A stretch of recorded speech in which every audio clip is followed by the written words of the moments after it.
Electrical owner அன்பு சகோதரர் வேல்பாண்டி வந்து துணிந்த நில அறக்கட்டளை 3 ஆண்டுகளா ஒரு சிறப்பான சேவைகளை செஞ்சுக்கிட்டு இருக்காரு. தொடங்கி இன்னைக்கு ரத்த தான முகாம் நடக்குது. 150 பேர் கொடுக்குறாங்க. பெரிய சந்தோஷமான செய்தி.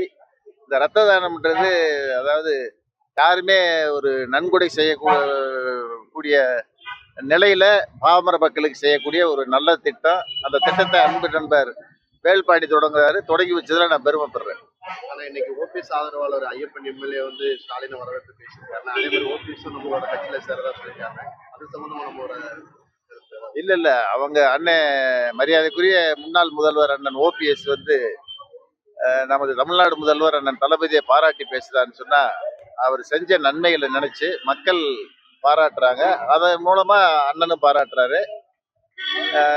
சந்தோஷமான செய்தி. ஒரு மாற்று கட்சியை சேர்ந்தவங்க ஒரு தமிழ்நாடு முதலமைச்சருடைய திட்டங்களையும் அவருடைய செல்வாக்கை போலும் போது உண்மையில அதை நம்ம பாராட்டணும். மக்கள் அந்த நிலையில தான் இருக்காங்க. அடுத்த முதலமைச்சர் தளபதி ஸ்டாலின்ற எண்ணம் மக்கள்கிட்ட வந்துருச்சு. நல்ல கூட்டணி. மீண்டும் தமிழ்நாட்டில் தளபதி ஸ்டாலின் தான் முதலமைச்சராக வருவார். கட்சியில இணைஞ்சிருவாரான இணைஞ்சா சந்தோஷம்.